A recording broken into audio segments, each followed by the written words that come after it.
남편이 세상을 떠난 건 지금으로부터 꼭 5년 전 봄이었습니다. 그때 나는 68이었고 남편은 72이었죠. 35해를 함께 산 사람이 어느 날 갑자기 사라진다는 건 마치 내 몸의 반쪽이 떨어져 나간 것 같은 기분이었습니다. 장례를 치르고 나서 큰아들 민수가 물었습니다. 엄마, 괜찮으세요? 나는 고개를 끄덕였습니다. 괜찮다고 말했죠. 사실은 괜찮지 않았지만 그래도 괜찮다고 말해야 할 것 같았습니다. 어머니라는 이름은 언제나 그런 거니까요. 남편이 떠난 뒤 나는 30년 동안 지켜온 작은 단독주택에서 혼자 살기 시작했습니다. 그 집은 우리 부부가 젊은 시절 억척같이 돈을 모아 장만한 곳이었습니다. 아직도 기억나네요. 집 계약서에 도장을 찍던 날 남편이 내 손을 꼭 잡으며 말했던 거요. 여보, 드디어 우리 집이 생겼소. 그 집에는 모든 게 있었습니다. 거실 한쪽 벽에는 아이들이 자라면서 키를 재던 연필 자국이 아직도 희미하게 남아있고 부엌 찬장 안쪽엔 남편이 술 취해서 낙서한 사랑해라는 글씨도 있었죠. 작은 마당의 감나무는 큰아들이 초등학교 입학 선물로 심었던 거였고요. 혼자 사는 게 외롭지 않았냐고요? 물론 외로웠습니다. 하지만 그 집 안에 있으면 남편이 아직 옆에 있는 것 같았어요. 아침에 일어나 커피를 끓이면 남편의 목소리가 들리는 것 같았고, 저녁에 드라마를 보다 웃으면 옆에서 같이 웃어주는 것 같았습니다. 변화는 아주 천천히 시작됐습니다. 어느 날 민수가 조심스럽게 말을 꺼냈죠. 엄마, 요즘 재산세 얘기 들어보셨어요? 나는 고개를 갸웃했습니다. 재산세? 그게 뭔데? 집을 가지고 있으면 내는 세금이에요. 엄마 나이에 집이 있으면 세금이 꽤 나온대요. 며느리 수진이가 옆에서 거들었습니다. 어머님, 요즘은 다들 자식 명의로 바꾸신대요. 그게 세금도 절약되고 나중에 상속세도 안 나오고요. 나는 잘 이해가 안 됐지만 아들과 며느리가 나를 위해 걱정해 주는 게 고마웠습니다. 그래, 그럼 그렇게 하는 게 좋겠구나. 사실 그때 막내딸 지영이가 반대했습니다. 엄마, 그러지 마세요. 명의는 엄마 앞으로 두셔야 해요. 하지만 민수가 동생을 타일렀죠. 지영아, 넌 몰라. 세금이 얼마나 나오는데 엄마 연금으로 어떻게 감당해. 수진이도 웃으며 말했습니다. 언니, 걱정 마세요. 저희가 어머님 모시는 건데 명의가 무슨 상관이에요? 그 말이 따뜻하게 들렸습니다. 저희가 어머님을 모신다. 얼마나 든든한 말입니까? 그래서 나는 도장을 찍었습니다. 등기소에 가서 서류에 서명하고 집 명의를 민수 이름으로 바꿨습니다. 처음 한두 달은 정말 아무 일도 없었습니다. 민수는 여전히 한 달에 한두 번 들렀고 수진이도 반찬을 가끔 가져다 줬죠. 나는 안심했습니다. 역시 내 아들이야. 착하게 키운 보람이 있네. 하지만 석 달째부터 뭔가 미묘하게 달라지기 시작했습니다. 수진이가 가져오던 반찬이 줄어들었어요. 전에는 일주일에 한 번씩 큰 통에 담아왔는데 이제는 2주일에 한 번, 그것도 작은 통에 담아왔습니다. 어머님, 요즘 애가 입맛이 까다로워져서 반찬 만들 시간이 없어요. 나는 고개를 끄덕였습니다.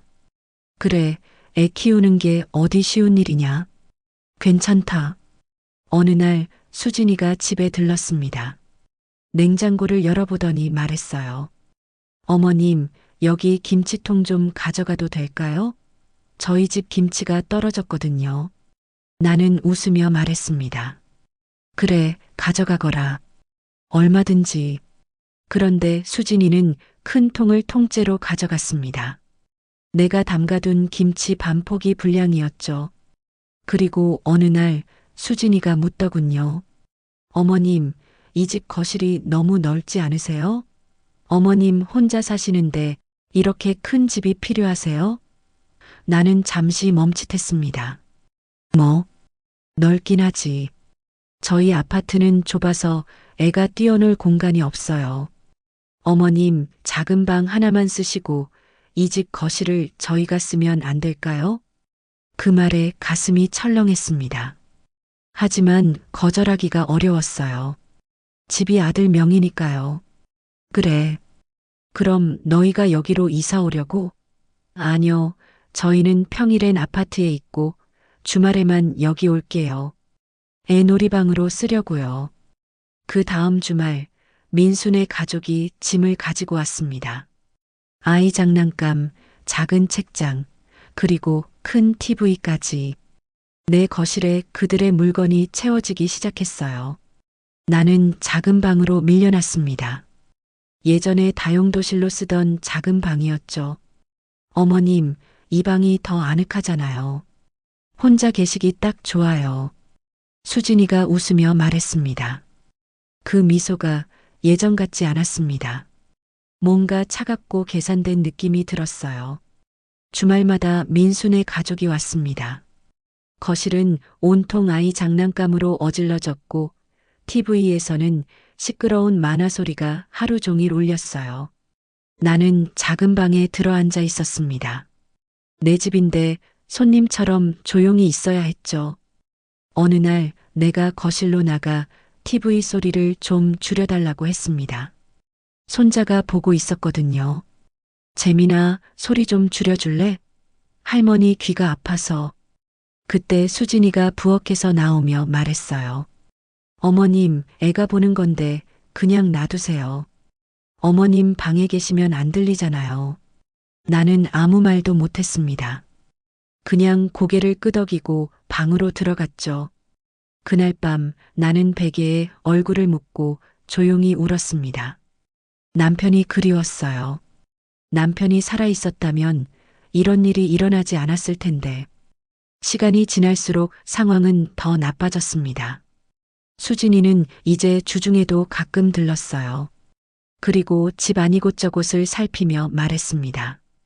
어머님, 이 장롱 너무 낡았어요. 버리는 게 어때요? 이 식탁도 오래됐네요. 새 걸로 바꿀까요? 나는 저항했습니다. 이 장롱은 내 시아버지가 장만한 거야. 버릴 수 없어. 수진이가 한숨을 쉬며 말했어요. 어머님, 요즘은 그런 옛날 가구 안 써요. 집이 촌스러워 보여요. 결국 장롱은 버려졌습니다. 민수가 업체를 불러 가져갔죠. 나는 빈 벽을 보며 울었습니다. 그 장롱 안에는 남편의 옷이 아직 걸려 있었는데, 남편 냄새가 아직 남아 있었는데, 식사 시간도 달라졌습니다. 전에는 함께 밥을 먹었는데, 이제는 따로 먹었어요. 어머님은 드신 거 있으시죠? 수진이가 물었습니다. 나는 고개를 끄덕였습니다. 사실 아무것도 안 먹었지만요. 네, 먹었어. 그럼 저희만 먹을게요. 치우기 귀찮아서요. 나는 그들이 밥 먹는 소리를 들으며 방에서 김치에 밥을 비벼 먹었습니다. 손자 재민이의 웃음소리가 들렸어요. 할머니는 왜 안 와? 수진이가 대답했습니다. 할머니는 혼자 먹는 게 편하대. 그 말이 칼처럼 가슴에 박혔습니다. 나는 혼자 먹는 게 편하다고 말한 적이 없는데, 나는 함께 먹고 싶었는데, 어느 날 밤 나는 화장실에 가려다가 거실에서 나는 소리를 들었습니다. 민수와 수진이가 대화하고 있었어요. 여보, 엄마가 요즘 너무 힘들어 보여. 민수가 말했습니다. 나는 문 뒤에 숨어 귀를 기울였죠. 수진이가 대답했어요. 당연하죠. 나이 드니까 그런 거예요. 근데 여보, 어머님 연금 통장 비밀번호 아세요? 응? 왜? 생활비 좀 보태드리려고요. 어머님이 관리하시기 힘드실 것 같아서. 그 순간 나는 온몸이 얼어붙는 것 같았습니다. 생활비를 보태준다고? 아니, 그건 명분이었어요. 수진이는 내 통장을 관리하고 싶었던 거죠. 다음 날 수진이가 물었습니다. 어머님, 통장 비밀번호 좀 알려주세요. 제가 관리해 드릴게요. 나는 단호하게 거절했습니다. 안 돼. 그건 내 돈이야. 수진이의 얼굴이 굳어졌어요. 그날 이후로 수진이의 태도는 더 차갑게 변했습니다. 그리고 한 달 뒤 민수가 조심스럽게 말했습니다. 엄마, 집 수리비가 좀 필요해요. 지붕이 새는데. 나는 놀랐어요. 지붕이 새? 그런 적 없는데? 엄마가 모르셨던 거예요. 수리하려면 500만 원 정도 필요한데. 나는 결국 돈을 내줬습니다. 그런데 이상했어요. 수리업체가 오지 않았거든요. 한 달이 지나도, 두 달이 지나도 내가 물었습니다. 민수야, 지붕은 언제 고치니? 민수가 당황한 표정을 지었어요. 아, 그게 업체 일정이 밀려서. 나는 알았습니다. 거짓말이었다는 걸. 지붕은 멀쩡했고 그들은 그냥 내 돈이 필요했던 거죠. 그날 밤 나는 통장을 확인했습니다. 그리고 깜짝 놀랐어요. 모르는 사이에 돈이 빠져나가고 있었거든요. 20만 원, 30만 원, 작은 금액들이 계속 인출되고 있었습니다. 나는 막내딸 지영이에게 전화했습니다. 지영아, 목이 메어 말이 안 나왔어요. 지영이가 놀라며 물었습니다. 엄마, 무슨 일이에요? 나는 울면서 모든 걸 말했습니다. 지영이가 다음날 달려왔어요. 그리고 오빠와 수진이를 불렀죠. 오빠, 이게 무슨 짓이에요? 엄마 돈을 몰래 쓰다니. 민수가 변명했습니다. 지영아, 너는 몰라. 우리 얼마나 힘든데. 힘들면 엄마 돈 훔쳐도 돼요? 그리고 엄마를 이렇게 작은 방에 가둬놓고. 지영이가 말했습니다. 엄마, 저희 집으로 가세요. 여기서 이렇게 살 수 없어요. 하지만 나는 고개를 저었어요. 안 돼. 너도 내 가정이 있잖니. 그날 밤 나는 결심했습니다. 이 집을 떠나야겠다고. 다음 날 나는 민수에게 말했습니다. 나 나갈게. 민수가 놀랐어요. 엄마, 어디 가시게요? 모르겠다. 어디든. 여기보다는 나을 거야. 집을 나서는 날 민수가 봉투 하나를 내밀었습니다. 엄마, 이거라도 가지세요. 봉투 안에는 돈이 들어 있었어요. 나는 봉투를 열어봤습니다. 그리고 가슴이 무너졌죠. 봉투에는 숫자가 적혀 있었습니다. 50만 생활비. 민수의 글씨가 아니었어요. 수진이의 글씨였죠. 마치 거래처럼 숫자로만 표시된 그 금액. 내가 평생 가족을 위해 살았는데 이제는 50만 원짜리 숫자로만 존재하는 사람이 된 느낌이었습니다. 나는 봉투를 받지 않았습니다. 됐어. 난 괜찮아. 그리고 집을 나섰죠. 지영이가 나를 데리러 왔습니다. 차에 올라 창밖을 보니 내가 30년 동안 살았던 집이 점점 멀어졌어요. 눈물이 났습니다. 하지만 동시에 뭔가 후련한 기분도 들었어요. 한 달 뒤 나는 작은 원룸으로 이사했습니다. 방 한 칸, 부엌 딸린 작은 공간이었죠. 하지만 내 공간이었어요. 아무도 나를 쫓아내지 않는 내가 주인인 곳. 짐을 풀면서 나는 남편 사진을 꺼냈어요. 여보, 우리 이제 여기서 살아요. 남편이 웃고 있는 사진이었죠. 그날 밤 나는 처음으로 편하게 잠을 잤습니다. 눈치 볼 사람도 없고 작은 방에 갇혀 있지 않아도 되고 내가 원하는 시간에 밥을 먹을 수 있는 곳. 비록 좁았지만 여기가 천국처럼 느껴졌어요. 다음 날 아침 나는 시장에 갔습니다. 배추 한 포기를 샀어요. 그리고 무도 샀고 파도 샀죠. 김치를 담그려고요. 집에 돌아와 김치를 담그면서 행복했습니다. 이게 내 김치니까 누가 가져갈 걱정 없이 내가 먹을 김치니까. 나는 복지관에 등록했습니다.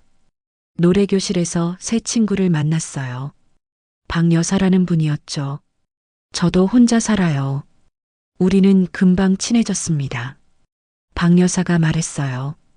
자식들 키울 땐 목숨 걸고 키웠는데 다 크고 나면 우리는 짐이 되는 거예요. 그 말이 가슴에 와닿았습니다. 하지만 박 여사는 웃었어요. 그래도 괜찮아요. 우리는 우리끼리 잘 살면 되잖아요. 시간이 흘렀습니다. 반년, 1년. 나는 혼자 사는 삶에 익숙해졌어요. 민수는 가끔 찾아왔습니다. 매번 울고 갔죠. 엄마, 제발 용서해 주세요. 그리고 1년이 지났을 때 나는 민수에게 전화했습니다. 민수야, 나야. 엄마. 민수의 목소리가 떨렸어요. 우리는 만났습니다. 카페에서요. 민수가 말했어요. 엄마, 저 수진이랑 헤어졌어요. 나는 놀랐습니다. 이혼했어요. 재민이는 제가 키워요. 재민이가 할머니 보고 싶대요. 손자 얘기에 가슴이 뭉클했습니다. 재민이 데리고 와라. 할머니가 맛있는 거 해줄게. 민수의 눈에 눈물이 고였습니다. 정말요? 엄마, 저를 용서해 주시는 거예요? 나는 잠시 침묵하다가 말했어요. 용서, 완전히는 아니야. 아직도 화가 나고 상처도 남아있어. 근데 너는 내 아들이잖아. 다음 주 민수가 재민이를 데리고 왔습니다. 재민이가 달려와 나를 안았죠. 할머니, 따뜻했어요. 그날 우리는 함께 밥을 먹었습니다. 내가 만든 김치찌개와 계란말이. 재민이가 맛있게 먹는 모습을 보니 가슴이 벅찼어요. 그날 이후로 민수와 재민이는 자주 놀러 왔습니다. 매주 주말마다 왔죠. 나는 그들을 위해 밥을 해주고 재민이와 놀아주고 민수의 하소연을 들어줬어요. 엄마, 혼자 애 키우는 게 이렇게 힘든 줄 몰랐어요. 민수가 말했습니다. 그럼 엄마가 널 키울 때는 얼마나 힘들었겠니? 민수가 고개를 숙였어요. 이제야 알았어요. 나는 민수를 완전히 용서한 걸까? 아직도 잘 모르겠어요. 가끔 그때 일이 생각나면 화가 나고 가슴이 아프니까요. 하지만 한 가지는 확실했습니다. 나는 이제 나를 위해 살고 있다는 것. 누구 눈치 보지 않고 내가 원하는 대로 살고 있다는 것. 어느 날 나는 은행에 가서 새 통장을 만들었어요. 내 이름으로. 김순자 그 세 글자를 보는 순간 눈물이 났습니다. 오랜만에 보는 내 이름이었거든요. 작은 원룸이지만 여기는 내 공간이에요. 아침에 일어나면 커피 향이 나고 점심에는 친구들과 웃고 저녁에는 TV를 보며 쉴 수 있는 곳. 누구도 나를 쫓아낼 수 없는 곳. 며느리 수진이의 그 차가운 미소는 아직도 잊혀지지 않습니다. 가끔 꿈에 나와요. 하지만 이제는 그 미소가 두렵지 않아요. 오히려 감사한 마음마저 들어요. 그 미소 덕분에 나는 깨달았으니까요. 내가 나를 지켜야 한다는 걸. 지영이가 어느 날 물었습니다. 엄마, 후회 안 해요? 명의를 바꾼 거? 나는 고개를 끄덕였어요. 물론 후회하지. 그때로 돌아간다면 절대 명의를 바꾸지 않았을 거야. 그럼 다른 분들한테 조언해주고 싶은 말 있어요? 나는 말했습니다. 명의는 절대 바꾸지 마라. 아무리 자식이 좋다고 해도 절대. 집은 마지막 보루야. 그걸 지켜야 해. 그날 밤 나는 남편 사진을 봤습니다. 여보, 나 잘 살고 있어요. 혼자서도 잘 살고 있어요. 남편이 웃고 있는 것 같았어요. 이제 나는 알아요. 인생은 언제든 다시 시작할 수 있다는 걸. 70살이든 80살이든. 중요한 건 포기하지 않는 거죠. 며느리의 한마디에 나는 집에서 쫓겨났습니다. 하지만 그 덕분에 나는 나를 찾았어요. 그리고 이제 진짜 내 집에서 살고 있습니다. 작지만 따뜻한 나만의 공간에서요. 오늘도 나는 아침 커피를 끓입니다. 창문을 열고 햇살을 느낍니다. 그리고 혼잣말을 해요. 김순자, 오늘도 화이팅. 더 이상 누구도 나를 쫓아낼 수 없습니다.